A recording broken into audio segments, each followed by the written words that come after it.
Hare Krishna, Krishna Krishna, Hare Hare, Hare Ram, Ram Ram, Hare Hare.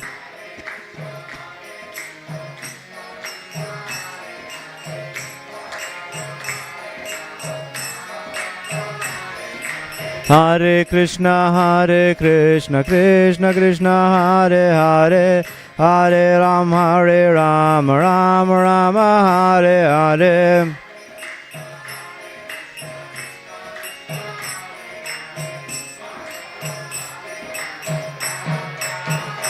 Hare Krishna, Krishna Krishna, Hare Hare, Hare Rama, Hare Rama, Rama Rama, Hare Hare.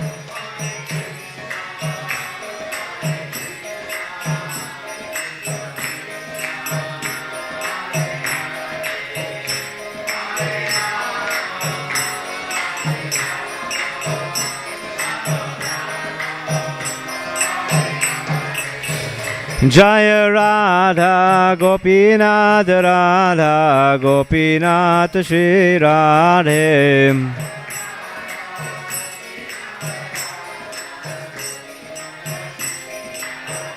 Jaya Gauranitai, Jaya Gauranitai, Gauranitai, Jaya Gauranitai.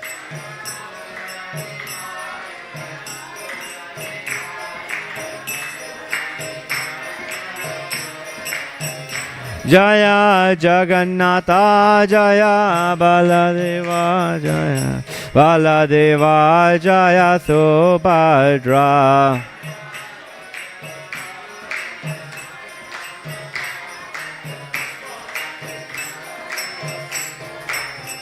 Jaya Jaya Prabhupada, Prabhupada, Prabhupada, Jaya Jaya Prabhupada.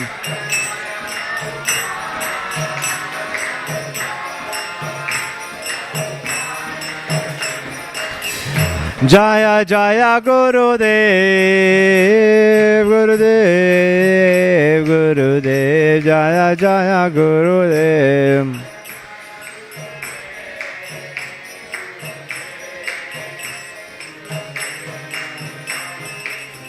Ida Go Premanandi. Jai Om Vishnupad Paramahamsa Parivajagacharya Stotra Shri Srimad His Divine Grace Srila Abhay Chandravinda Bhakti Vedanta Swami Srila Prabhupada Ki. Jai Om Vishnupad Paramahamsa Parivajagacharya Stotra Shri Srimad His Divine Grace Srila Bhakti Siddhanta Saraswati Thakur Swami Maharaj Srila Prabhupada Ki. Ananta Kori Vaishnava Vrind Ki. Namachai Srila Haridas Thakur Ki. प्रेम से कहो श्री कृष्ण चैतन्य प्रभु नित्यानंद श्री अद्वैत गदाधर शिवासादि गौर भक्त वृंद की. श्री राधा कृष्ण गोप गोपीनाथ श्याम कुंड राधा कुंड गिरि गोवर्धन की. वृंदावन धाम की, मथुरा धाम की, जगन्नाथपुरी धाम की, गंगा माई की, यमुना माई की, भक्ति देवी की. Srila Prabhupada translational book distribution की. श्रील प्रभुपाद ट्रांसलेशनल प्रसारम डिस्ट्रीब्यूशन की. Holy Mantra Purushottam Yagya Ki. Nitai Go Premanandi.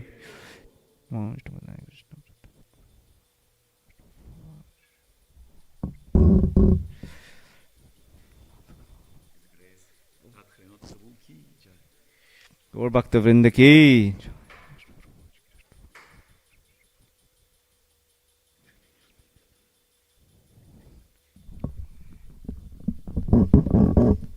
Hare Krishna. Today we are reading from Canto 3, chapter 29, verse number 15. Om Namo Bhagavate Vasudevaya. Om Namo Bhagavate Vasudevaya. Om Namo Bhagavate Vasudevaya.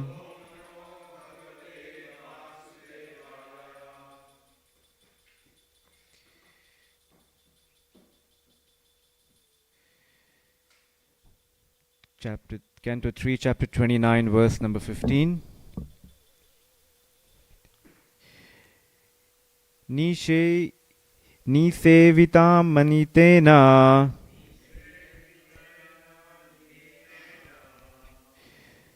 Swadharmena mahiyasha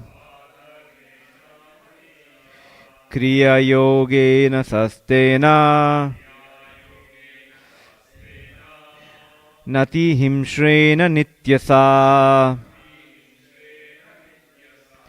Nisevitana nimetena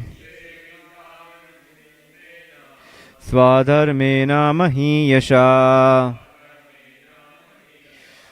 Kriya yogena sastena Nati himshrena nityasha Nise vinetena manitena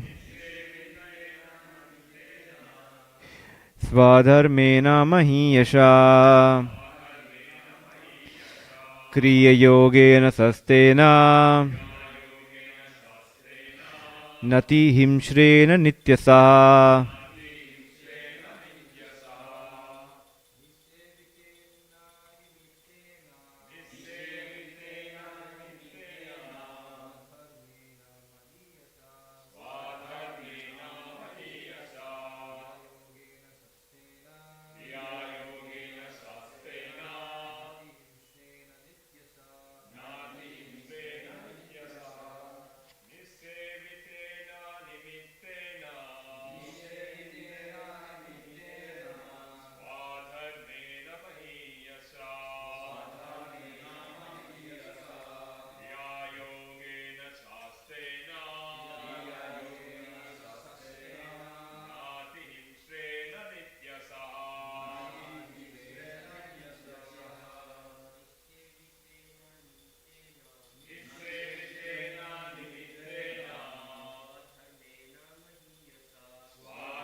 Word for word translation. Nishevitena, executed. Animitena, without attachment to the result. Swadharmena, by one's prescribed duties.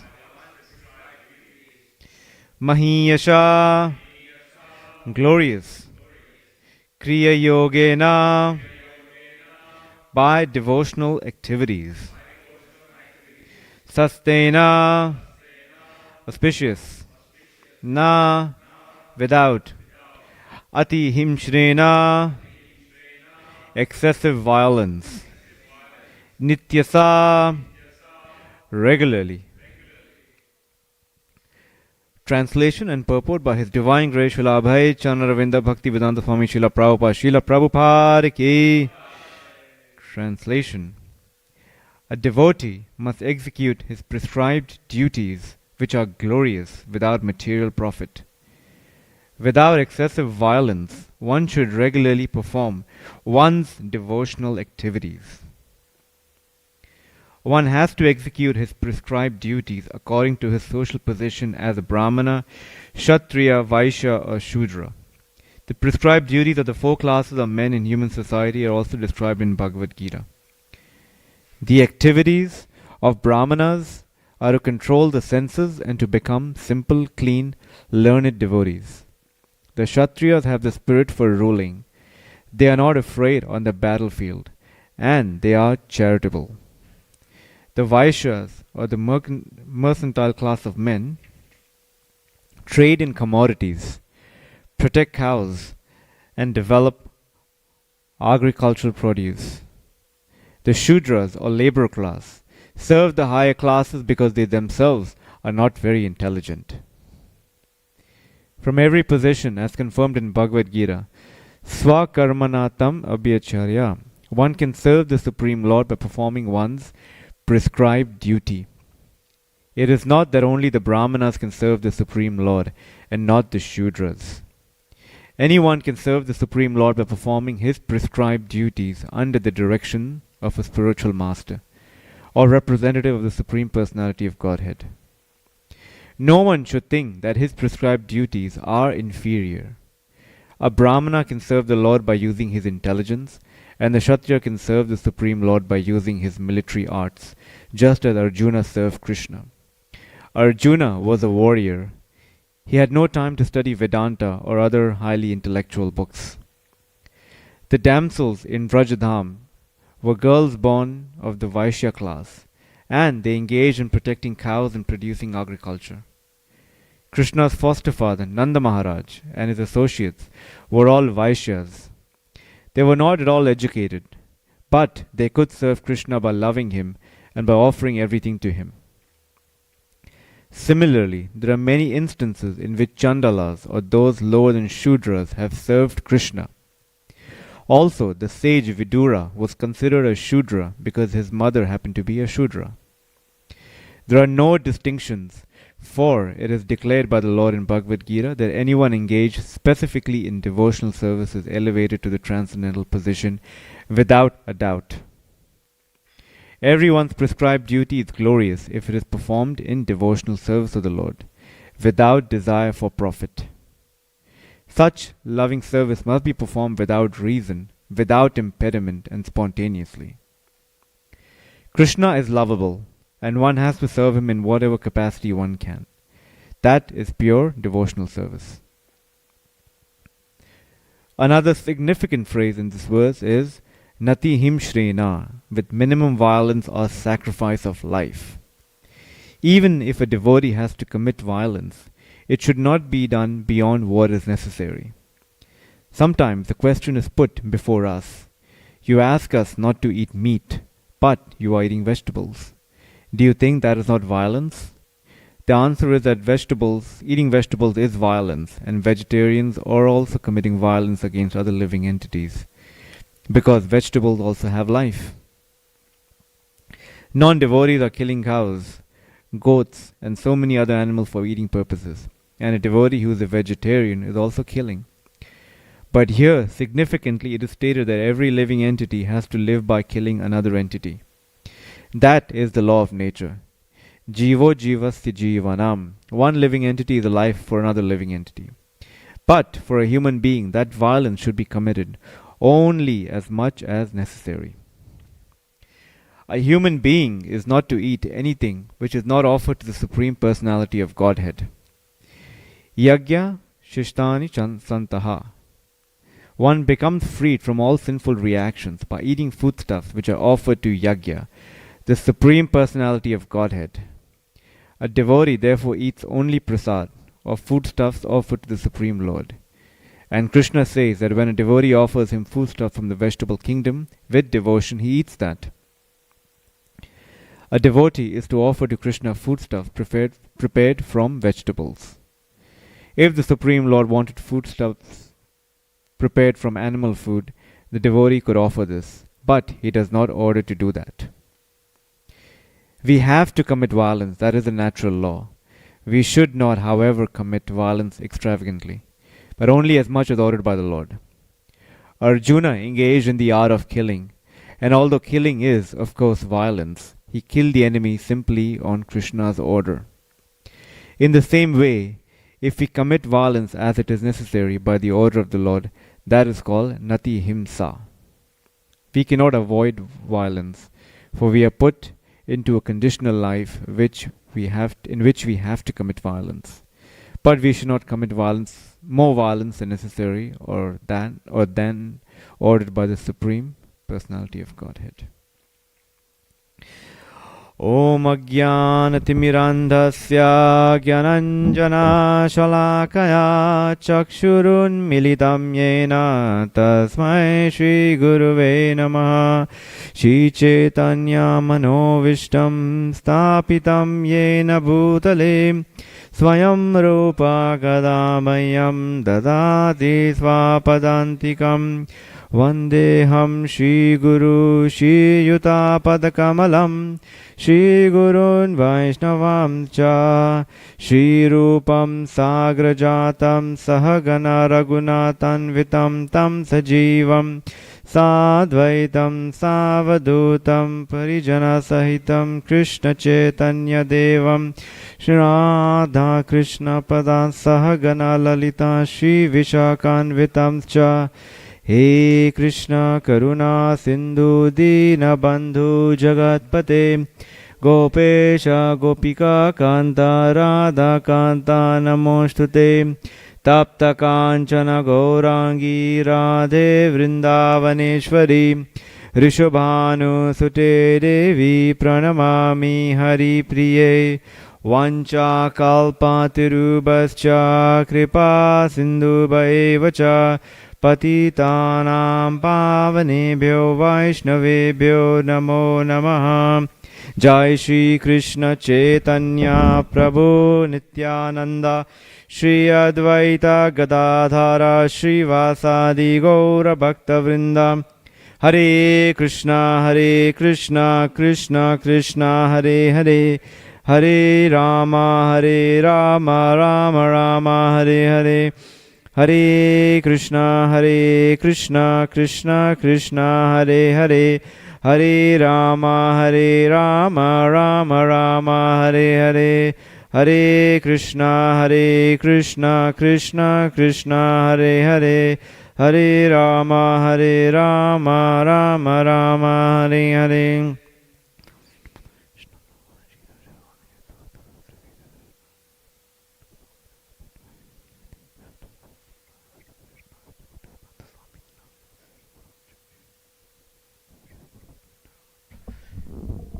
Hare Krishna. Thank you everyone for coming to this morning's Bhagavatam class. This is the most auspicious month of Purushottam Mas, which is not different from the Lord Himself. So it's a wonderful opportunity for all of us to intensify our service, intensify our attachment to the holy names, and to be of service to Srila Prabhupada, our Acharyas, and to a spiritual master. So I'll read the verse again. We read from Canto 3, Chapter 29, verse number 15. A devotee must execute his prescribed duties, which are glorious, without material profit. Without excessive violence, one should regularly perform one's devotional activities. So this chapter is titled Explanation of Devotional Service. And what we've just been through in the previous verses is, this is an amazing chapter because it talks about even the bhakti being pure, but the performer of bhakti is performing it, under the three modes of nature. So there's this famous verse in the Bhagavad Gita, chapter 14.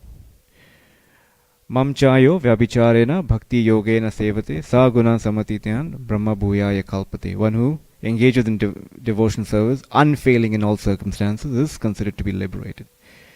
So that's avyabhicharena bhakti. That's devotion that's unmixed, or anyabhilasha, that has no material motives. However, proceeding to this verse, it talks about those that are performing it under the modes. And it gives a breakdown. Those that are performing it in the mode of ignorance are filled with envy, anger, and in that consciousness they actually are devoid of compassion for other living entities. And they see, somehow or the other, they only see the Lord, or they see the deity in the temple, but they somehow or the other can't understand that the Lord is compassionate towards all living entities and how the spirit soul is existing in this, the Paramatma is existing in each and every living entity, empowering them, giving them the directions on what to do. Moving on to the next mode, those that perform in the mode of passion is there they try to extract from the Lord. So what's in it for me? A lot of times that's mixed devotional service. So we perform devotional service with the motive of, okay, I'd like to gain something from it. Moving on, in the mode of goodness, one just performs his or her duty with the end point of being liberation. So I'll perform, devotion service is nice. I'll persevere or carry on with it as long as I'm just liberated from the pangs of material existence. And a lot of times that's, the example that Prabhupada gives is that when we are walking outside on a hot day, when we come into a room that's air conditioned, we feel liberated. So similarly, like us, we are suffering so much in this world, and then when we understand that in the spiritual world there's no anxiety, like wow, that's somewhere I would like to be.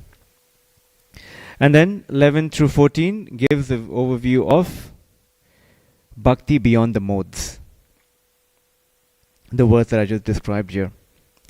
So in this verse specifically, it focuses on two key aspects: that a devotee must perform his or her prescribed duties and not perform violence other than necessary, which means violence will be there, but anything beyond that is not recommended.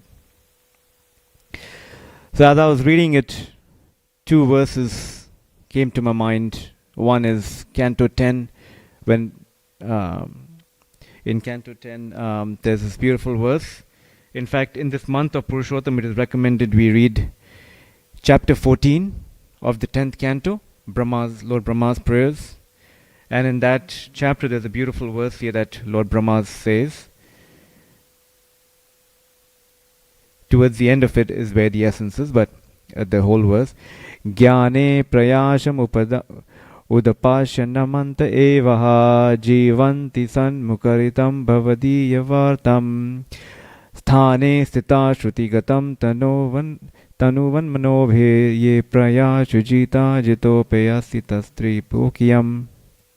Those who, even while remaining situated in the established social positions, throw away the process of speculative knowledge and with their body, words and mind offer all respects to descriptions of your personality and activities, dedicating their life to these narrations, which are vibrated by you personally and by pure devotees, certainly conquer your lordship, although you are otherwise unconquerable by anyone within the three worlds. So prescribed duties, a lot of times when we read the Bhagavad Gita, we say, oh, Krishna is directly telling Arjuna what to do. How do I know what's my duty? A lot of times we ask this question to senior Vaishnavis, they'll ask them, what's my dharma? As though there's a magic ball there. Somehow they'll tell you, this is your dharma. However, like I said, we all have our inborn natures, or as it's said in contemporary language, a psychophysical nature, and that can be tapped into for us to live a life that stays closer to our nature. So Her Grace Mother Urmila Mataji has written a book called Career Dharma. It's been out.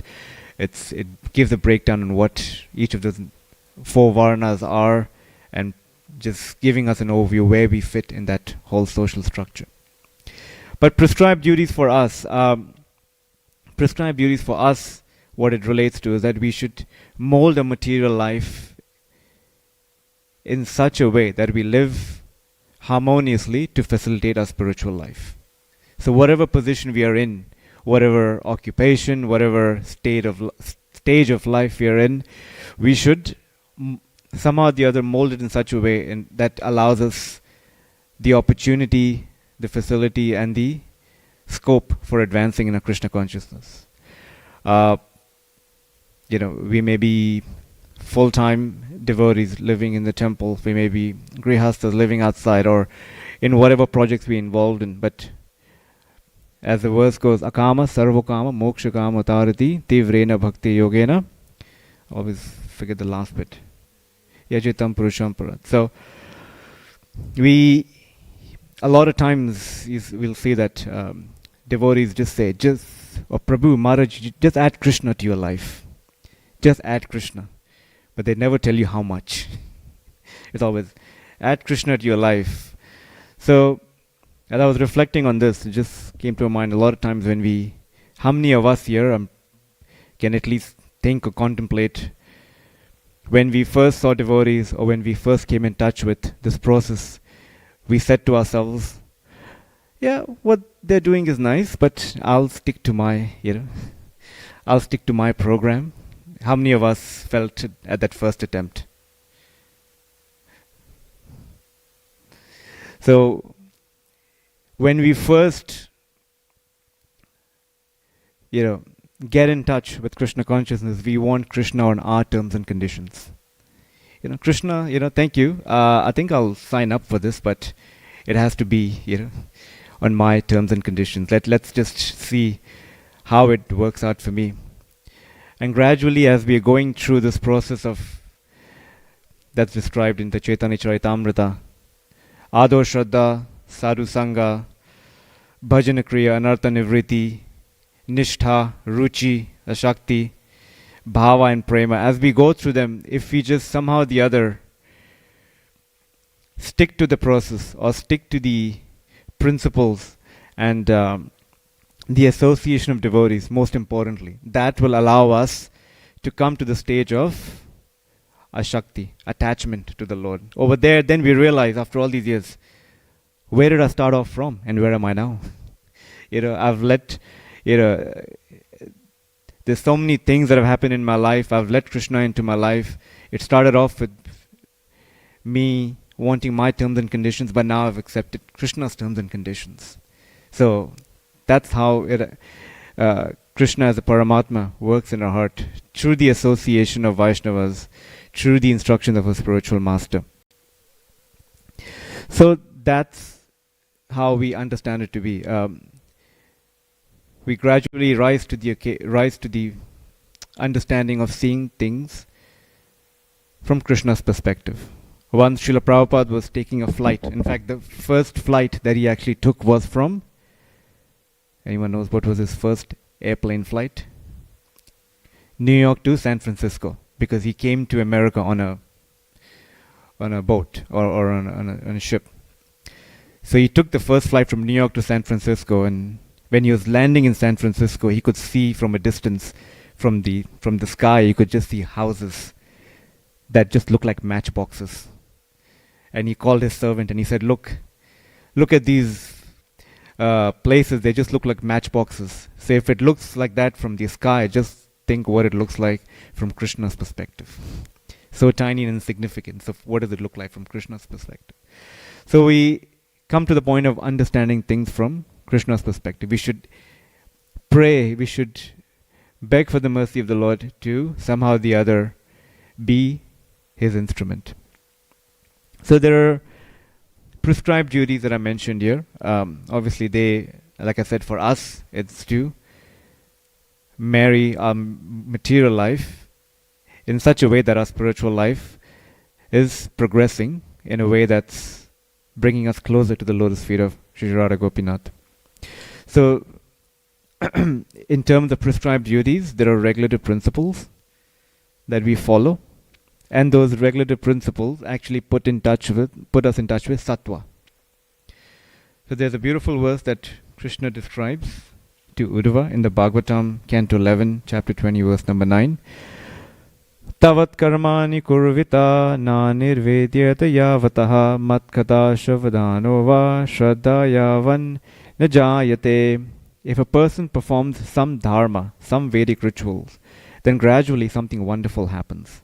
Na nirvidyata yavataha. Detachment from the material world appears in our hearts. If a person follows the principles of Vedic dharma, what they attain is indifference to the temptation of the material world. The sign of purification of the heart. A pure heart is the heart that is gradually drifting away from the temptations of the material world. So, I remember once, some time ago, His Holiness Devamrita Swami was giving a class, and I just asked him at the end, Maharaj, I like the process of, or I was trying to represent, the audience that was there, so just to start a question. I said, Maharaj, I like the process of Krishna consciousness. Everything is nice, but the regulative principles are a bit too, you know, I find them, they enslave me. And Maharaj's eyes just lit up. Those are regulative principles of freedom. And everyone else that were there, stunned by. He said, these regulative principles are meant to actually bring us out of this bodily concept of life. So he said, if it's done in accordance, these are the so that there are 4 pillars of religion: truthfulness, cleanliness, mercy, compassion. So these 4 pillars, so the 4 regular principles actually correspond to these. So a lot of times, we say that, do we have any free will? If some things that happen in our life and we just say, how do, we'll hear the common saying that there's karma, it's your karma, and that's how you're actually meant to take it as. So then the question will ask, is there any free will? So if we see someone who's actually drunk, and we see them do something that's totally, pulling them down, or it's causing them some destruction, then does that person have free will? Because it just seems to be an autopilot that this person is doing. So the understanding is that in the mode of ignorance, the free will is gradually, it's next to nothing, because the person's free will was kicked away as soon as that person started consuming, intoxicants or any alcohol. But someone in the mode of goodness, their scope of free will is actually much more, because they can think, there's clarity. As Krishna says in the Bhagavad Gita, mode of goodness is illuminating. So someone in the mode of goodness, their sense of free will or their access to free will is much more. So like that, we understand true practice of dharma, because we want to understand Krishna's perspective. Krishna's perspective is dharma, following the principles of dharma. What is Krishna's heart? What's in Krishna's heart? It's filled with compassion for the suffering of all living entities. Once I'd heard something from, I can't remember which Maharaj was it, but it actually struck with me. He's like, our life is meant to be an offering to Krishna. So we offer whatever we have to Krishna. The only thing we take from Krishna is his anxiety. Take Krishna's anxiety. He's giving that, as Lord Chaitanya says, I'm a gardener and of all these fruits, I need someone to distribute them. So Krishna's anxiety is what we take from him. And as we offer our lives and our prana artha diya vacha, everything is meant to be an offering to the Lord. So that was in terms of prescribed duties. And as I said, there's another point in this quote that speaks about excessive violence. Srila Prabhupada gives the context of not killing animals, refraining from that, rather offering foodstuffs that are prepared from vegetables as an offering to the Lord will actually, whatever sin that's accrued from it, we gradually get purified. So then a lot of times there'll be a question that's asked, okay then, but Arjuna was a warrior, as Prabhupada actually writes here, that Arjuna was a warrior, but he fought on the orders of the Lord. So then that means what kind of violence, how much of violence are we meant to do? Because if, is violence completely prohibited? So once on I think in a Pandal program, there was, Prabhupada was speaking to he was speaking to an assembly of thousands of people. And then they found, I believe it was a German boy or someone from outside of India. And he was quite interested, and they said, okay, come and meet Prabhupada. So he came behind the stage when Prabhupada was done talking, and then he was seeing some people, and he said, Swamiji, this Bhagavad Gita is so nice. It's changed the way I see at the world. And Prabhupada said, how? He said, if everyone were to read Bhagavad Gita, then there'll be no violence, because no one will be angry. And Prabhupada looked at him. He told him, Krishna spoke the entire Bhagavad Gita to make Arjuna angry. And this person's like, what? And he said that anger was used in the service of the Lord. Again, we understand, a lot of times we hear of religious wars, or those that fight on the basis of religion, but we understand through dharma. In the first canto, Srila Prabhupada writes, even the battle of Kurukshetra was actually fought on the principles of dharma. So one doesn't attack someone when one is unarmed. There's no fighting happening after hours. There's all these rules and prohibitions that are actually mentioned, which actually on what basis battles are meant to be fought. It's fought on the principles of dharma. So I was reading this book, Shimana Shiksha, which has been translated by Mother Urmila, and it's Prayers by Raghunath Das Goswami to the Mind. And in this, His Holiness Bhakti Vigyan Goswami Maharaj was actually writing a very interesting section here. He says that the moment we lose, not that we lose, but a lot of time when we have doubts, does Krishna exist? Does this process really do what it's meant to do? Do these regulative principles really even matter? And he said this doubt is springing up from that fact in our hearts that to the extent that we have these doubts, to that extent we want to enjoy this world independent of Krishna.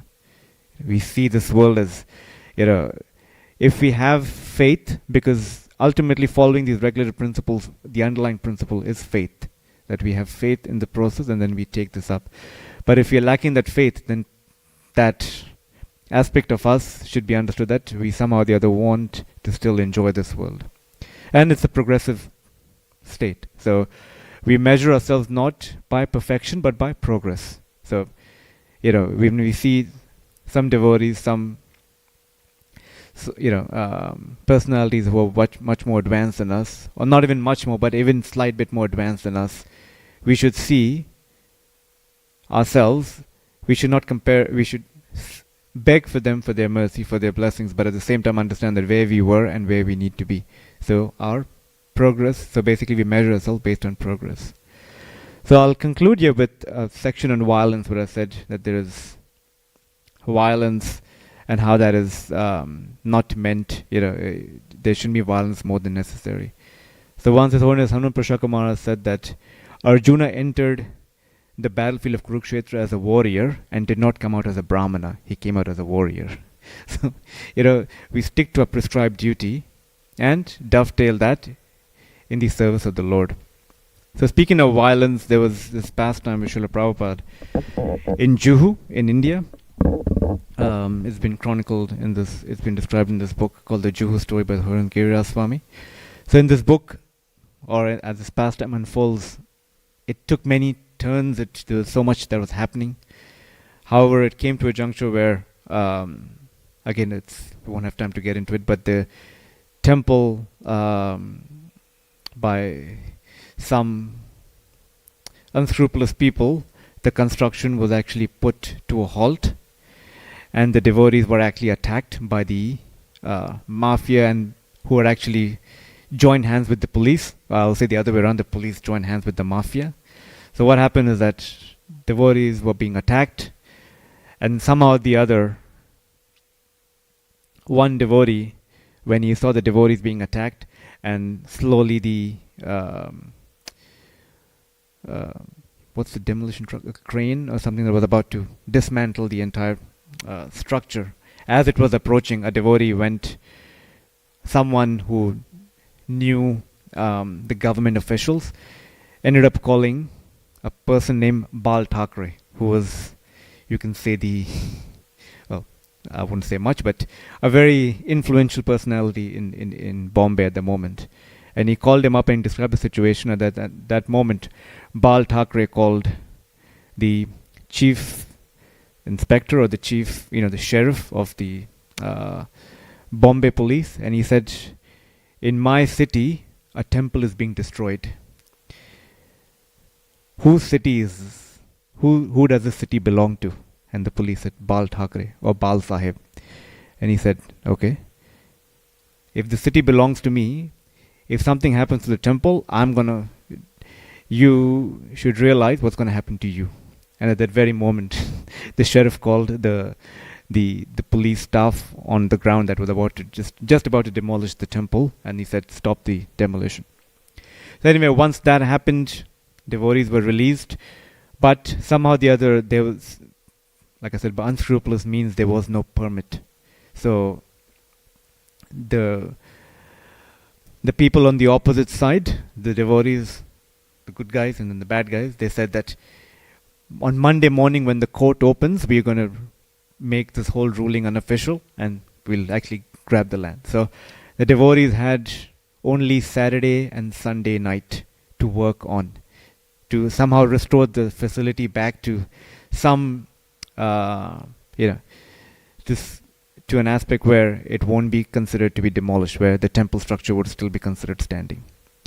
Now, two things were happening. One, that it was raining that whole weekend in Bombay. Secondly, the main contractors who were contracted to build the temple were all part of the mafia. So they withdrew. It came down to one person, a heroic personality called Mr. Seti, who was, who had so much faith in Srila Prabhupada.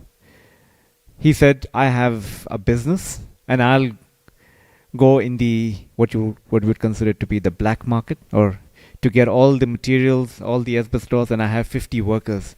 Somehow or the other I will come and I will reconstruct with whatever it is. At that very moment that the news got out, the mafia called Mr. Seti that if you come here and if you start rebuilding it, I'm going to bring 50 of my men with weapons to take you down. And at that very moment, this person, Mr. Seti, said, he called his son, Brij Mohan, bring my revolver and you bring your rifle. How many cartridges do we have? And he said, Brij Mohan said, for my revolver I have 100 cartridges, and for your rifle you have 150 cartridges.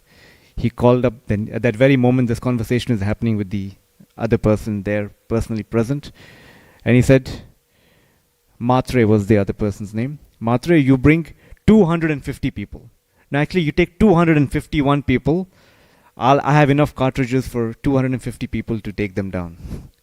And the whole weekend it's described that it was raining, it was just, there was not even any break in terms of the any interruption in terms of the weather. It was raining. Mr. Seti, in his true Kshatriya spirit, he stood outside the structure with him and his son on the other side, and the construction, whatever construction that was meant to happen to bring the temple to its to a phase where it won't be considered demolished. And then on Monday morning, the judge came and ruled that there's a temple on premises, we can't do anything because that's as per the Indian law. So what I'm getting to is that violence, right? Sometimes, as Prabhupada quoted the example of Hanuman, how Hanuman, so as a matter of duty, whatever that comes, again, it's all circumstance driven. So, tomorrow someone may say, oh, okay, that means I'm quite fond of different Kshatriya-like activities. Let me employ that in the service of the Lord. Well, things have to be seen in the perspective here. So, yeah. So these two aspects here, prescribed duty and violence, and refraining from excessive violence, have been described here as paths to getting to the stage of purity. And it'll be described in the later verses, patience, tolerance, and so on till verse number 18. So I'll end here if someone has maybe one question or comment. Okay. Yes.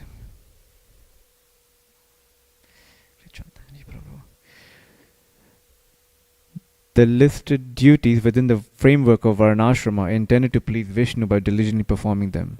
However, when Lord Chaitanya was in Udupi and asked the leader of the community, Madhvacharya, what was the highest goal of life, he named this very goal as Varnashrama.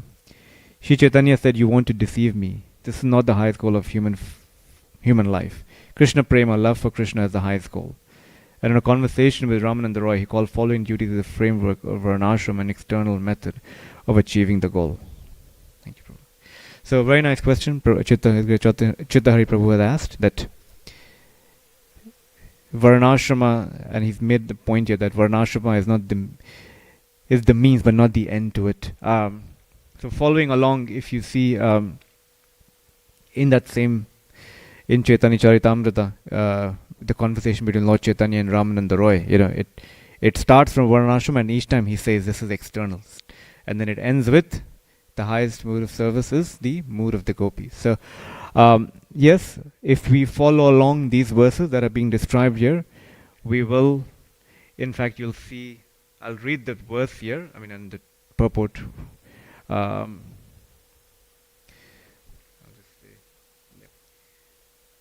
It's actually in verse number 19.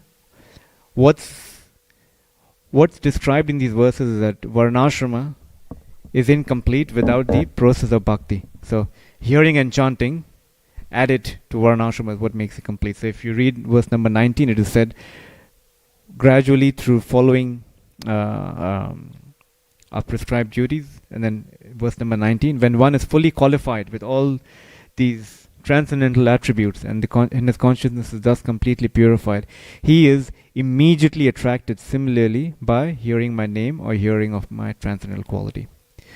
So over time, by following these regulative principles, what happens is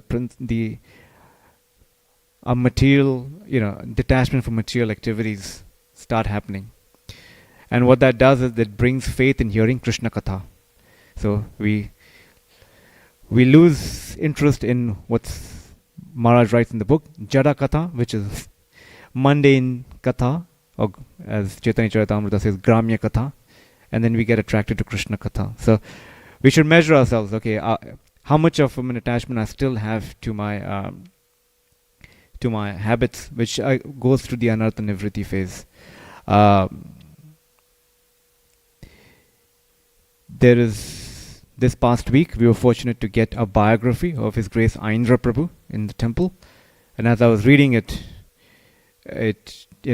obviously it's there for all of us to read, but he came from sort of a religious upbringing, but at the same time described that he was very, very attached to his hair. And he said the moment he shaved it off, it didn't happen right away, but it happened over a period of a few weeks or months. He realized that was liberating, and he understood that where his attachments were. So gradually over a period of time, as I said, it's progress leading to perfection. We come to the stage of understanding how much attached am I to Krishna Katha. Or I remember once, I think we were all with His Holiness Devamrita Swami, and then Maharaj said, as you advance or as you progress through our Krishna consciousness, we'll realize that the holy name is the greatest gift. The more we advance, the more we realize there's nothing better than chanting Hare Krishna or hearing Srimad Bhagavatam or Chaitanya Charitamrita and the association of devotees. Thank you, Prabhu.